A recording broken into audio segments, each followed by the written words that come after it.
Salut les Ursules! Dans la précédente vidéo, je vous ai montré comment réaliser cette jolie petite robe noire.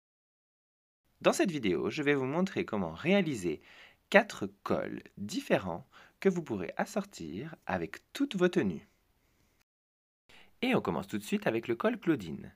Sur le patron Burda 7137 que j'ai utilisé pour la petite robe noire, je viens découper les parmentures et les pièces de colle.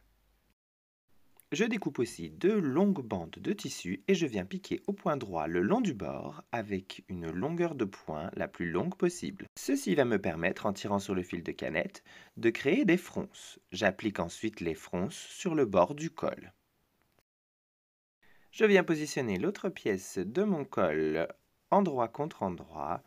Pour emprisonner les fronces, je couds au point droit le long du bord et je n'ai plus qu'à retourner ma pièce. J'assemble les pièces de parmenture avec le col et ensuite je viens replier ma parmenture sur elle-même en rentrant les petits bords et je viens faire une couture droite tout le long pour une jolie finition.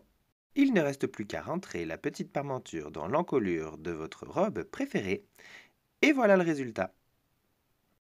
Passons maintenant au col en dentelle. J'utilise un patron de chez Burda, le 6931, et je viens m'aider de ce patron pour découper les 2 pièces de devant et la pièce de dos. Je viens créer mes pattes de boutonnière et je viens faire des petits ourlets sur le bas et sur le côté.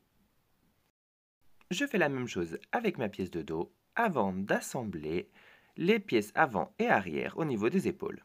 Comme pour le col précédent, je crée de longues bandes pour créer des fronces. Je viens appliquer cette fronce sur mon encolure en y ajoutant du biais.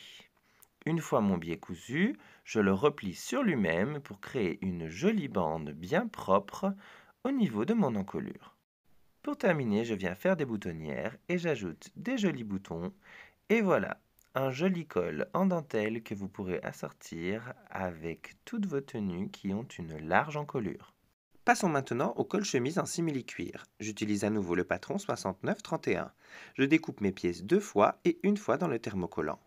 Ensuite, j'assemble les pièces du haut de mon col le long du bord et je viens cranter les angles avant de le retourner. Ma pièce de col est terminée, je viens donc y assembler la première pièce du pied de col en m'assurant de bien aligner le milieu et je viens coudre tout le long du bord. Je suis le même procédé pour ma deuxième pièce de pied de col et il me suffira de piquer sur la couture que j'ai fait précédemment. Pour fermer mon pied de col, je rentre les petits bords et je viens faire une surpiqûre tout le long du bas. Ensuite, je fais une boutonnière et j'ajoute un bouton. Et voilà le résultat, un super col en simili-cuir qui donnera du peps à toutes vos tenues. Et maintenant, c'est le tour de notre col en broderie anglaise.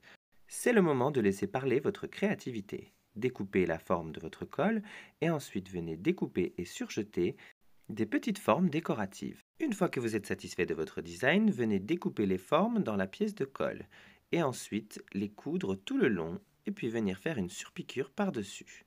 Ensuite, on applique la doublure et on rajoute un biais pour faire un petit nœud.